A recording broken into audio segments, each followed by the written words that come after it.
guys, it's Hayden here from GameDay Squad, and I'm here to bring you another edition of Takeaways, where I give you my top 5 takeaways from the round of AFL Footy.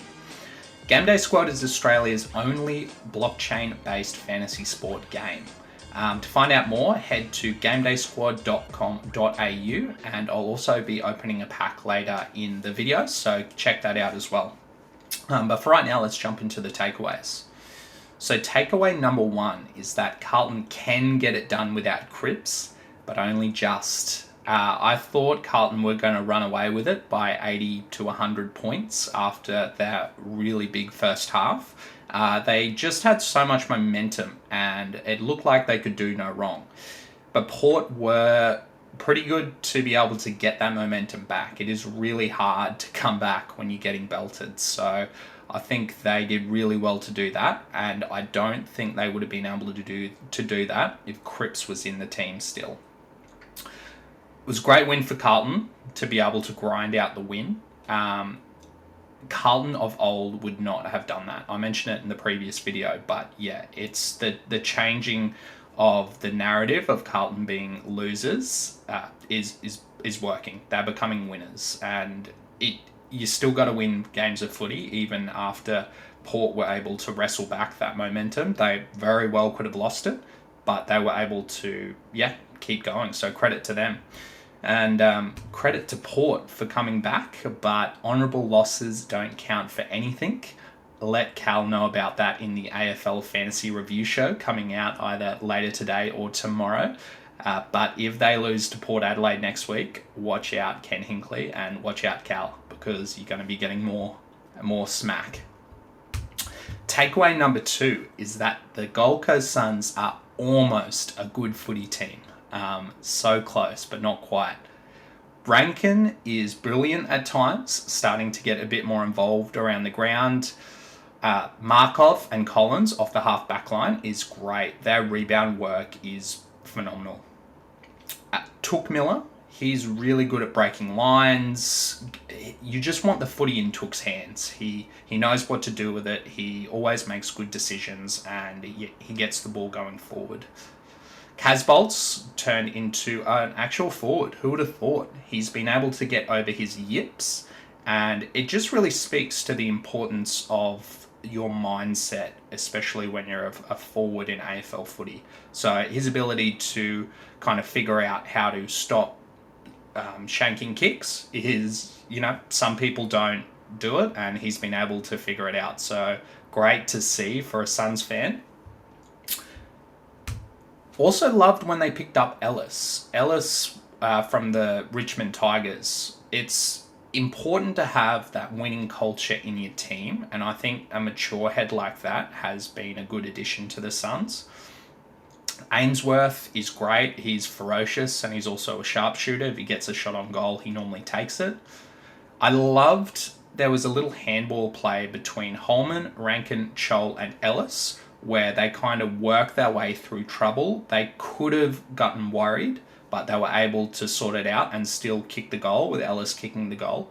But it just showed that they are maturing, because I think Gold Coast of last year would have stuffed that up. It's looking like they've got a bit of confidence in what they're trying to do, their game plan, how their systems and structures work. Looks like they're confident in what they're doing, but they just go missing for too long. Their best is almost as good as the best in the competition, but their bad is just terrible, and teams exploit that, and that's why they lose momentum so quickly. They, turn from being up by 10, 15 points, and then they go down by 20 points. See it every year. It's frustrating if you're a Suns supporter, so hopefully they can win a few more games this year, because they are showing some signs. Also, shout out to Nick Holman, who had a great first half on the weekend, kicked a goal from an innocent mark, and it is also the first legend card to be pulled live on air. So check out Vinny XBL's channel if you wanted to see him pulling Holman live as the first legend. But it is really disappointing that the Gold Coast Sun have lost Ben King through injury, because they would have been a much better team with him in it. And you can see that just by how well his brother did, Max King, and absolutely dominated. Wouldn't the Gold Coast Suns just love to have a Max King on their team? So disappointing. I'll be interested to see if he does decide to stay with the Suns. You can tell that he likes playing there. He enjoys it, but yeah, they need to win more games of footy if they want to keep King there. So if they can win a few more games this year, get the energy back. There is a bit of good culture going around. It's taken them a while to work out, but I think that they can hopefully recover for Stuart Dew and Kerm's sake, and start playing finals in the next few years. Otherwise, something's got to give. Takeaway number 3 is that I am absolutely loving the Thursday night footy, and I'm devastated that it's being stopped. They only do it for the first 5 years in the first 5 games in the AFL. I'm not sure why they stop after that, but I love watching Thursday night footy. There's something special about watching footy on a weeknight. So I'll be devastated once the Thursday night finishes, which is this week, I think. Yeah, there's no more games. There is a Monday game with Anzac Day the next week, so still 4 full days of footy in a row, which I love. But yeah, I reckon keep the Thursday nights all throughout the year. That would be my preference. I don't know who I need to talk to make that happen, but yeah, keep footy 4 nights a week. And takeaway number 5 is that Melbourne are the premiership favourites.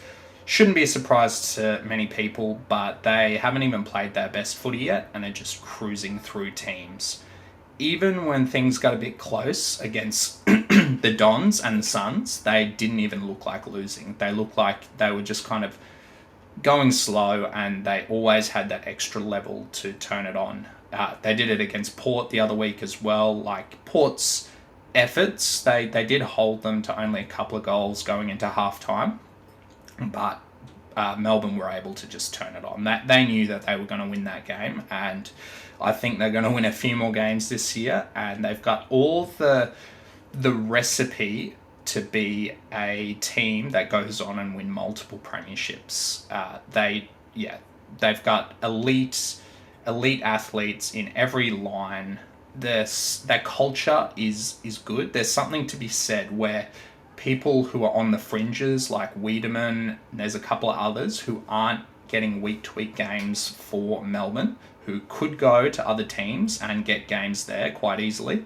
But it says something about a team's culture when they are rejecting that because they want a chance to do well at Melbourne. So yeah, I think Melbourne are probably going to win it this year. I think maybe them and the Lions might end up in the grand final. That's my prediction. But yeah, good on them for being able to string it together after a disappointing.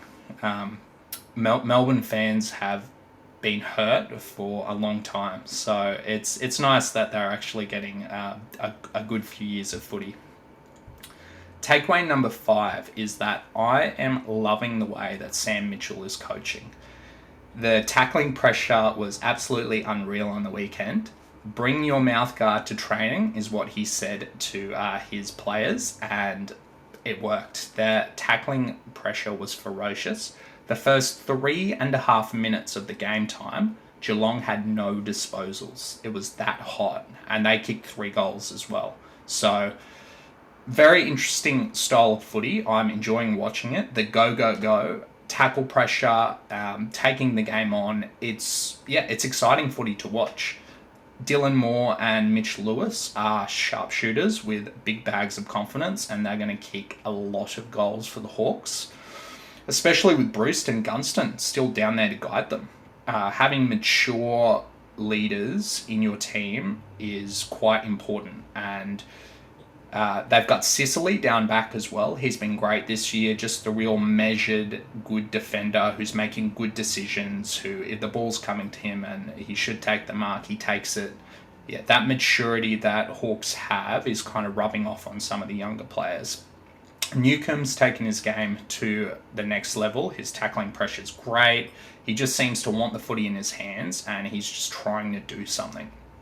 Tom Mitchell's still finding a way to contribute after being told that they don't want him racking up bunch of possessions and not really doing much with it. You can see there was a couple of times where he was thinking about giving the handball but decided to kick it instead. So it's good that he's starting to get on board with the team plan as well. And Jaff, one of my favourite players to watch, CJ, he really takes the game on. It can break lines quite easily. I loved seeing Hawthorn give him the captaincy this week. I think giving captaincy to some of those younger players whilst Big Ben McAvoy is still injured, I think great opportunity for them to step into the role of being the captain and what that means. He didn't have his best game on the weekend, but still did his role and did what he needed to do, obviously, to get the win. And that was a massive win against Geelong, who are a quality footy team, and they lost. They got smashed. Hawks smashed them in the first quarter. They held on. You could tell they were getting a bit tired towards the end. But I am really enjoying Sam Mitchell's coaching style, showing that he's not afraid to take the game on. It must help that he was mentored by one of the best coaches ever, Alistair Clarkson. I've always enjoyed the way that Clarkson goes about his coaching, and it's obviously worked for him, so that mentorship was probably pretty important. I'm keen to see if they can continue going on the way that they're going. Like, if they're sitting at 8th at the moment, who knows if they can push for a final spot. Hawk diehard fans would love to hear that, but you just feel they're probably going to get a bit tired at some point, and some teams are going to take advantage of that when they don't have the best list in the AFL. I think that's pretty obvious, that they're playing with a real sense of confidence, they're working for each other, they're running hard, they're working hard, which is great, but it's hard to do that every single week at the level that they're taking it. So if they can continue that ferocity, then they'll win a few more games of footy, but that's hard to do, so we'll see. And my takeaway prediction for next week is that Toby Green is going to be an absolute handful for the Saints. GWS are a much better team with Toby Green in it. I think he's going to atone for the brain snap where he touched the umpire and got a lengthy suspension from last year. That was bad from Green, and he knows it, and he will really give a boost to GWS because they need it. They're not doing too well. He's going to kick a few goals on the weekend, I think. Interested to see if it's going to be enough against the Saints, who are also playing some really good footy. But I know that Toby Green is a match winner and an important part of GWS, so I don't think it's going to take him long to get his first goal again. But that's my takeaways for the week, guys, and let's jump into opening a pack. Alright guys, so as you can see here, these are the different tiers of GameDay Squad digital assets that are available here. So these are all the different levels of player cards. Now, to give you a quick overview of how the player cards work, the higher the rarity, the higher the tier that a card is, the higher the score multiplier will be for that player. So the legend card gives a 1.5 times multiplier, which is our one-of-one NFT card in our game. Whereas a silver player, for example, gives a 1.1 times multiplier. So a silver Buddy Franklin who scores, let's say, 100 points. He has a big game, kicks another bag, gets 100 points. If you have a silver Buddy Franklin, you'll get 110 points. But if you have the legend Buddy Franklin, you'll get 150 points. Now, there's a few different ways that you can get cards in our game. We're still building out the transfer market, which will hopefully be available in the near future. But one of the ways that you can get players is from packs. Now, this is my team over here, the Destroyers, and I've got a pack that I've already purchased here, and we're going to go into it. So the animation here is, oops, we'll hide that. The animation here will tell us about what cards might be in this pack. So if we go and we open it, I think that's just the generic information. The generic pack opening. Okay, so you can scroll over these packs and they'll tell you what cards, what the rarity of some of those cards are. And I think they're all silver. Is that a platinum? That might be a platinum. So we'll start up the top here with a gold. A gold Taron Thomas, not bad. Hopefully he'll play some good games this year for North. I have no idea who Curtis is. Silver Ham, no idea. Xavier O'Neill, I think he's been doing okay. Gold one of him. Brody, don't think he's been doing too well. There's Riley West, I think. Don't think he's been playing too much. Banks, no idea. Poulter, I think he's been getting a couple of games. He's a young player. I like what I see of Poulter. And I think, is this a platinum? It is a platinum. Hugh Greenwood, great. I love that. I was a big fan of the North move on Hugh Greenwood to steal him last year. So happy to have him on my team as a platinum. So yeah, just to go back, you can see that there's a different glow on them, and that different glow will indicate what rarity they are. Plus, there's also the score multiplier on the top here. So great. I'm pretty happy with that pack. Not bad. The Hugh Greenwood, definitely a big pickup. I think he's going to develop into a better midfielder at North once they finally get their act together. So pretty happy with that one. And just to show you as well, you can go to your squad, who I haven't finished putting together yet and will probably require a few changes. But yeah, if I wanted to, for example, add him to my squad, as it loads up there, I would go here to this empty spot, look at my reserves, and these are all the other players I own. Hugh Greenwood, that's not bad, not a bad in. There's others that probably are better, but I'll take what I can get.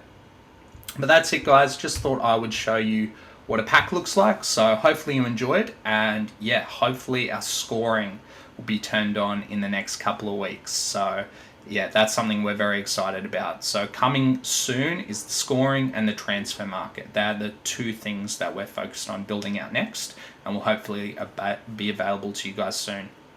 So that's it from me, guys. If you enjoyed the content, give it a like, give it a share, subscribe if you haven't already, and I'll see you in the